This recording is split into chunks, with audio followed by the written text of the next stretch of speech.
வணக்கம் நண்பர்களே.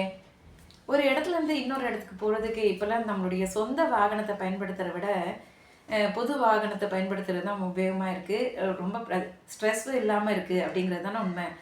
மெட்ரோலாம் வந்ததுக்கப்புறம் அதிகமாக நான் அதை தான் பயன்படுத்துகிறேன். அதே போல் என்னுடைய டூ வீலர் ஃபோர் வீலர்லாம் தூக்கி மூலையில் வச்சுட்டு இந்த ரேப்பிடோ உபேர்லாம் வந்ததுக்கப்புறம் அதுதான் அதிகமாக சின்ன சின்ன இடங்களுக்கு போகிறதுக்கு பயன்படுத்துறது அப்படிங்கிறத வழக்கமாக்கிட்டு இருக்கேன்.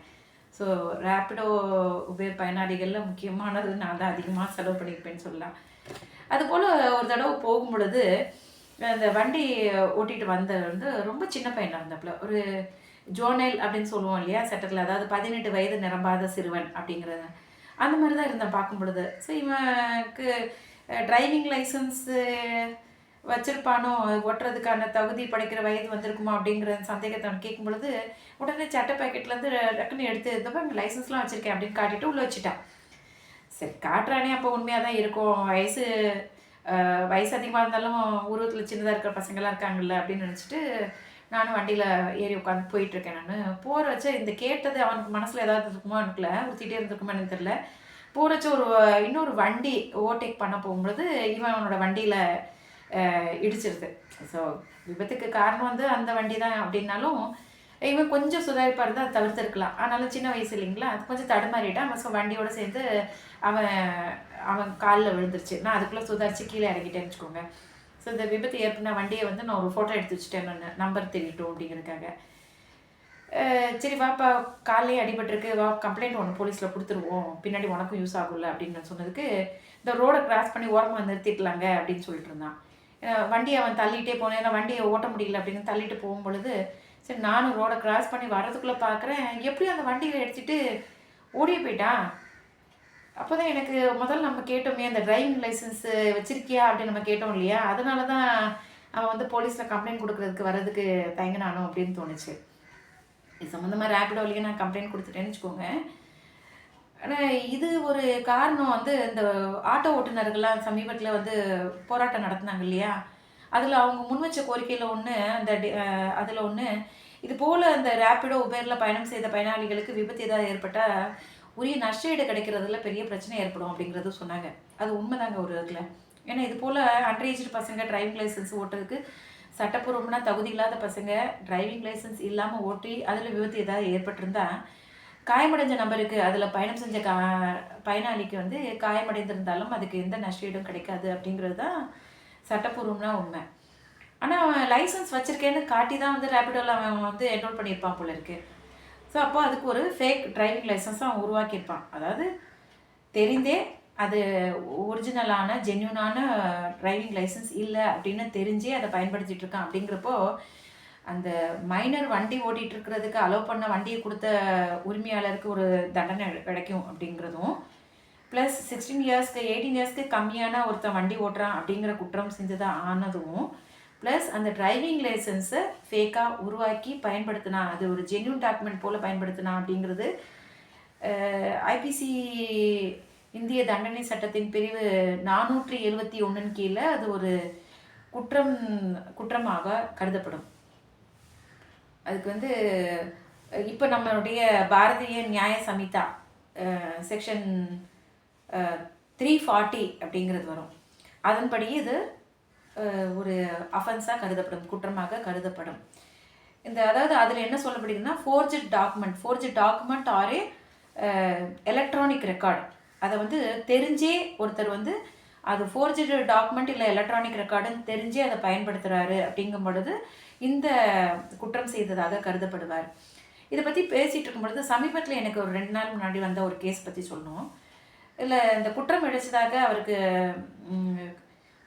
போலீஸார் தாக்கல் பண்ண குற்றப்பத்திரிக்கை என்ன சொல்லுவாருன்னா, இவருக்கு ஒரு QR கோடு வருதுங்க, எலக்ட்ரானிக் ரெக்கார்டு QR கோட் பார்க்குறோம் இல்லையா, யூபிஐ மணி ட்ரான்ஸ்ஃபர் பண்ணுறதுக்காக ஒரு QR கோடு ஷேர் பண்ணுவாங்க இல்லையா, ஒரு 20 ரூபாய்க்கான QR கோடு இவருக்கு வருது இவரோட மொபைலுக்கு.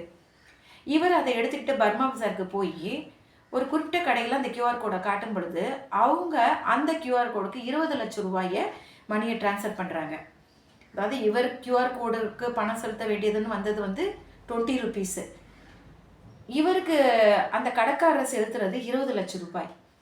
இதை வாங்கிக்கிட்டு இவர் ஒரு 10 நபருக்கு ரூபாய் 20 நபருக்கு 1,00,000 வீதம் கியூஆர் கோடு மூலமாக பணத்தை வந்து அனுப்புகிறார். ஸோ இந்த எலக்ட்ரானிக் ரெக்கார்டு மூலமாக ஒரு ஃபேக்காக அவங்க வந்து ஒரு ஃபேக்கான எலக்ட்ரானிக் ரெக்கார்டு மூலமாக ஒரு ஜென்யூன் டிரான்சாக்ஷன் நடந்ததாக காட்ட முயற்சி செஞ்சுருக்காங்க, ஒரு ஃபோர்ஜரி பண்ணியிருக்காங்க இந்த எலக்ட்ரானிக் ரெக்கார்டு அப்படின்னு சொல்லிட்டு அவர் மேலே குற்றப்பத்திரிக்கை தாக்கல் செய்யப்பட்டிருக்கு. இந்த குற்றங்கள்லாம் வந்து எப்படின்னா வந்து ஆசிஃப் அந்த இவங்களே அந்த ஃபோர்ஜரியை பண்ணதாக அந்த எலக்ட்ரானிக் ரெக்கார்டையே அந்த டாக்குமெண்ட் இவங்களே உருவாக்குனது போல தான் அந்த பயன்படுத்தினவங்களுக்கும் தண்டனை விதிக்கப்படும். ஸோ எந்த குற்றம் அவங்க செஞ்சாங்க அந்த அப்படிங்கிறத பொறுத்து இந்த குற்றத்தின் தன்மை வந்து மாறுபடும், அதனுடைய தீவிரத்தன்மை மாறுபடும். பொதுவாக மேஜிஸ்ட்ரேட்டு ஃபஸ்ட் கிளாஸ் மேஜிஸ்ட்ரேட் வந்து இது வந்து case triable by the first class magistrate குற்றம் வந்து 3 வருஷத்துக்குள்ளே தான் இருந்ததுன்னா தண்டனை கொடுக்கக்கூடிய குற்றம் வந்து 3 வருஷத்துக்குள்ளே தான் இருந்தா அப்படிங்கிறது மாதிரி இருக்கும். மோஸ்ட்லி இது பெயிலபிள் அஃபென்ஸு.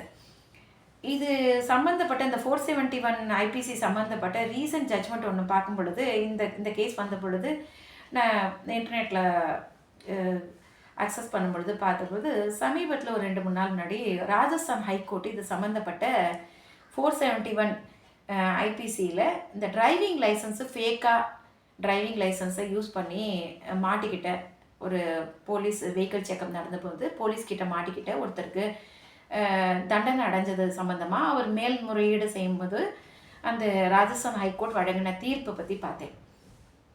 அதில் இப்படி தான் ஒரு டிரைவிங் லைசன்ஸை ஃபேக்காக உருவாக்குனது தெரிஞ்சுக்கிட்டே அவரே என்ன பண்ணுறாரு, வெஹிக்கிள் செக்கப்பை தானே முன் வந்து போலீஸ்கிட்ட சப்மிட் பண்ணுறாரு.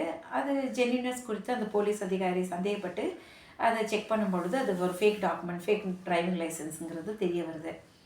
ஸோ அதனால் அவருக்கு மேலே சம்மந்தப்பட்ட அந்த வண்டி ஓட்டுநருக்கு மேலே 471 ஐபிசி மேலே சார்ஜ் ஷீட் ஃபைல் பண்ணுறாங்க. மேஜிஸ்ட்ரேட்டை இதுக்கு 1 இயர் இம்ப்ரிசன்மெண்ட்டும் 3,000 rupees ஃபைனும் போடுறாரு. ரெண்டும் சேர்த்து இம்ப்ரிசன்மெண்ட் அண்ட் ஃபைன். ஃபைனை கட்டினாலும் இவர் இம்ப்ரிசன்மெண்ட் கம்பல்சரியாக போக வேண்டியிருக்கு. ஸோ அதனால் அப்பீல் ஃபைல் பண்ணுறாரு செஷன்ஸ் கோர்ட்டில். அங்கேயும் இந்த தண்டனை வந்து உறுதி செய்யப்படுகிறது. மேற்கொண்டு இதுக்கு மேலே மேல்முறையீடாக ஹைகோர்ட்டுக்கு வராரு. அந்த ஹைகோர்ட்டில் தான் வந்து இந்த குற்றவாளி தரப்பு வழக்கறிஞர் முன்வைக்கிற கோரிக்கை என்னென்னா வந்து இவர் முதல் தடவையாக தெரியாதனமாக அந்த முதல் தடவையாக குற்றம் செஞ்சிட்டாரு. ஸோ இந்த மாதிரி முதல் தடவையாக தண்டனை குற்றம் செய்தவங்களுக்கு கருணை காட்டணும் அப்படிங்கிறத அடிப்படையில் இந்த ப்ரொபேஷன் ஆஃப் அஃபெண்டர்ஸ் ஆக்ட்னு ஒன்று இருக்குது. அந்த ப்ரொபேஷன் ஆஃப் அஃபெண்டர்ஸ் ஆக்ட் என்ன சொல்லுதுன்னா, முதல் தடவையாக குற்றம் புரிந்தவர்கள், பெண்கள், சிறுவர்கள் இது போன்ற நபர்களுக்கு கருணை அடிப்படையில் அந்த குற்றத்தின் தன்மையை பொறுத்து அவர்களுக்கு ப்ரொபேஷனில், அதாவது அவர்களை கண்காணிப்பில் வச்சு அவர்களை விடுதலை செஞ்சு அந்த இந்த ப்ரொபேஷனர்ஸ்ன்ட்டு இவங்களுக்கெல்லாம் வந்து ஒரு அரசு தரப்பால் அப்பாயின்மெண்ட் பண்ண அதிகாரிகள்லாம் இருப்பாங்க. அவங்களோட மேற்பார்வையில் இவங்களாம் இருப்பாங்க. மேற்கொண்டு இதே போல் அவங்க வந்து தொடர்ச்சியாக அடுத்த குற்றம் எதுவும் செய்கிறார்களா அப்படிங்கிறத கண்காணித்து அவங்க எதுவும் செய்யலை அப்படிங்கிறச்ச இந்த குற்றம் வந்து அவங்க சிறை தண்டனையிலேருந்து அவங்களுக்கு விலக்கு அளித்து அவங்க விடுதலை செய்யப்படுவார்கள். ஸோ அந்த அந்த சட்டத்தின் கீழே இவருக்கு வந்து விலக்கு அளிக்கணும். இவர் வந்து ப்ரொபேஷன் ஆஃப் அஃபெண்டர்ஸ் ஆக்டின் கீழே வந்து இவருக்கு வந்து இந்த குற்றத்தை வந்து நிறுத்தி வைக்கிறதுன்னு சொல்லுவாங்க. அந்த 1 வருஷமோ அந்த ஆக்டின் கீழே 1 வருஷமோ 2 வருஷமோ அந்த நீதிமன்றம் நிறுத்தி வச்சு இவர் வந்து கண்காணிப்பில் வைப்பாங்க. அந்த கண்காணிக்கும் அதிகாரி இவர் வந்து அந்த குறிப்பிட்ட அந்த காலகட்டம், இந்த கண்காணிப்பில் இருந்த காலகட்டம் வரை எந்த தண்டனையும் எந்த குற்றத்தையும் இதே போன்ற குற்றத்தை அவர் செய்யலை அப்படிங்கிறச்ச அதுக்கான ரிப்போர்ட் வந்து அவர் அறிக்கை நீதிமன்றத்துக்கு அனுப்பும் பொழுது அவர் அந்த சிறை தண்டனையிலேருந்து அவர் விடுவிக்கப்படுவார். ஸோ இது வந்து யூஸ்வலாக ஏன் இந்த ப்ரொபேஷன் ஆஃப் அஃபெண்டர்ஸ் ஆக்ட் பயன்படுத்துதுன்னா, தெரியாதனமாக அந்த சூழ்நிலை காரணமாக அவர் ஒரு முதல் தடவையாக அவர் பண்ணிக்கிறாரு அப்படிங்கிறச்ச அவர் திருப்பியும் அவர் சிறைக்கு அனுப்பும் பொழுது அவர் வந்து மற்ற ஹேபிச்சுவல் அஃபெண்டர்ஸோடு அந்த சிறையில் இருக்க மற்றவங்களோட சேர்ந்து அவர் வந்து ஒரு ஹார்ட்கோர் கிரிமினலாக ஆகிடக்கூடாது. அவர் மீண்டும் வந்து சொசைட்டியில் அவர் வந்து சேர்ந்து வாழ்வதற்கு உரிய வந்து அவரை வந்து முதல் தடவை செய்யக்கூடியவருங்கிறதுனால அவரை மன்னித்து அந்த சொசைட்டியில் அவர் சேர்ந்து வாழ்வதற்கான சூழ்நிலையை அவருக்கு கொடுக்கணும் அப்படிங்கிறதுக்காக தான் அந்த சட்டம் வந்து இயற்றப்பட்டது. ஸோ அந்த சட்டத்தின் கீழே இவருக்கு வந்து கருணை காட்டணும் அப்படின்னு நீதிமன்றத்தில் இந்த குற்றவாளியோட தரப்பு வழக்கறிஞர் வேண்டுகோள் வைப்பார். அப்போ நீதிமன்றம் வந்து அந்த வேண்டுகோளை ஏற்க மறுக்கிறது. என்ன சொல்றதுன்னா வந்து இந்த டிரைவிங் லைசன்ஸ் வந்து போலீஸாராக கைப்பற்றல, இவரே தான் அந்த குற்றவாளியே தான் தானே முன் வந்து இந்த ஆவணத்தை வந்து போலீஸாரிடம் சமர்ப்பிக்கிறாங்க. அதுவேளை இவர் செஞ்சிருக்கிற குற்றம் இந்த மாதிரி ஒரு ஃபேக் டாக்குமெண்ட், ஃபேக் டிரைவிங் லைசன்ஸை பயன்படுத்துறதுனால இவருக்கு மட்டுமே ஊறு விளைவிக்கிறது இல்லாமல் இந்த பப்ளிக் ரோடை பயன்படுத்துகிற பொது ஜனங்களோட உயிருக்கும் உடைமைக்கும். ஏன்னா ஒரு டிரைவிங் லைசன்ஸுங்கிறது ஒரு உரிய சோதனைகள்லாம் செய்யப்பட்டு உரிய அதிகாரிகள், கவர்மெண்ட்டோட அதிகாரிகளால் வழங்கப்பட வேண்டியது. ஆனால் இவர் ஃபேக்கான டிரைவிங் லைசன்ஸை பயன்படுத்துறதுனால என்னாகும், இந்த பப்ளிக் ரோடை பயன்படுத்துகிற பொது ஜனத்தினோட உயிருக்கு உடைமைக்கும் ஆபத்து விளைவிக்கும் நோக்கில் வந்து அவர் வந்து செயல்பட்டார். அப்படிங்கிறதுனால இது வந்து கண்டிப்பாக அவருக்கு இந்த விஷயத்தில் கருணை காட்ட முடியாது. ஆனாலும் அந்த சம்பவம், அந்த குற்றம் நடந்த தேதியிலேருந்து கிட்டத்தட்ட ஒரு 13 வருட காலம் போயிடுச்சு. காலம் கடந்து விட்டதுனால 1 வருஷம் சிறை தண்டனைங்கிறத 3 மாதமாக குறைக்கிறோம் அப்படின்னு சொல்லிட்டு ஒரு பார்ஷியலாக அந்த அப்பீல் அலோவ் பண்ணுறாங்க. அவர் 3 மாதம் சிறை தண்டனைக்கு அவர் கழிக்க வேண்டிய சூழ்நிலைக்கு உள்ளாகிறார். பார்த்துக்கோங்க, சிறிய தவறாக அவர் செய்ததாக நினைத்து கொண்டிருந்திருக்கார். ஆனாலும் அது வந்து தேவையில்லாமல் ஒரு சிறை தண்டனைக்கு கழிக்க வேண்டிய சூழ்நிலைக்கு உள்ளாக்கப்படுகிறார். இது போல தாங்க சின்ன தவறு தானே அப்படின்னு நினச்சி நம்ம செய்கிறது வந்து தேவையில்லாத சட்ட சங்கடங்களை நாம் சந்திக்க நேரிடுகிறது. அதனால் விழிப்போடு இருப்போம், தேவையற்ற சட்ட சங்கடங்களை தவிர்ப்போம். மீண்டும் இன்னொரு பதிவில் உங்களை சந்திக்கிறேன். நன்றி, வணக்கம்.